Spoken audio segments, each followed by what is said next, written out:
பார்த்தா, நீ ஞானிகளைப் போலவும் யாவும் அறிந்த விவேகிகளைப் போலவும் பேசுகிறாய். ஆனால் உன் பேச்சில் ஞானமும் இல்லை, விவேகமும் இல்லை. ஞானியர்கள் பிறப்பைக் கண்டு மகிழ்வதில்லை, மரணத்தைக் கண்டு அழுவதும் இல்லை. பிறப்பும் இறப்பும் மாயை. கிருஷ்ணா, நீ கூறுவது எனக்கு சரிவர விளங்கவில்லையே. அர்ஜுனா, மனிதனின் உடலே மரணத்தை தழுவுகிறது, அதுவே அழிகிறது. ஆனால் அவனுடைய ஆன்மா அழிவதில்லை.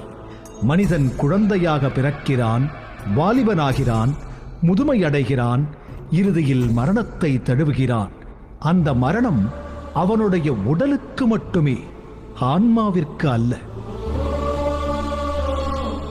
அதுவரை அவன் உடலில் தங்கியிருந்த ஆன்மா அந்த உடலை உதறிவிட்டு தன் பயணத்தை தொடர்கிறது, இன்னொரு உடலை தழுவுகிறது.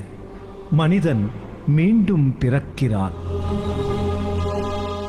ஆன்மாவின் பயணம் முடிவில்லாதது.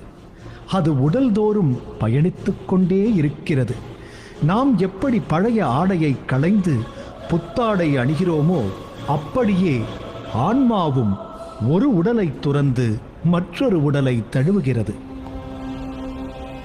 அர்ஜுனா, மரணம் என்பது ஆன்மாவிற்கு இல்லை, உடலுக்கு மட்டுமே. நீ வருந்துவது அழியும் உடலுக்காகவா? நாம் ஆடைகளை களைவதற்காகத்தானே அணிகிறோம். அதேபோல் நாம் நம்முடைய உடலையும் ஒரு நாள் களைகிறோம். அதுவே நீ காணும் மரணம். ஆனால் உண்மையில் ஆன்மாவிற்கு என்றுமே மரணம் இல்லை. அப்படியென்றால் என் எதிரே நிற்கும் இவர்கள் இந்த யுத்தத்திற்கு பிறகும் உயிரோடு இருப்பார்களா?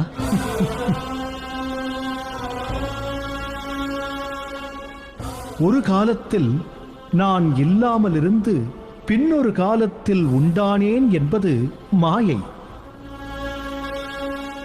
அதேபோல் நீயும் இங்கே குழுமியிருக்கும் வேந்தர்களும் ஒரு காலத்தில் இல்லாமல் இருந்து பிறகு தோன்றினீர்கள் என்பதும் இல்லை. இனிவரும் காலத்தில் இல்லாமல் போவீர்கள் என்பதும் இல்லை. எல்லோரும் இருந்தோம், இருக்கிறோம், இனியும் இருப்போம். இதில் எஞ்சியுள்ளது சுகதுக்கம் மட்டுமே. எவன் சுகதுக்கத்தை சமமாக கருதுகிறானோ அவனே மோட்சத்தை அடைகிறான். அர்ஜுனா, நீ யாரையும் அழிப்பதும் இல்லை, உன்னால் யாரும் அழிவதும் இல்லை.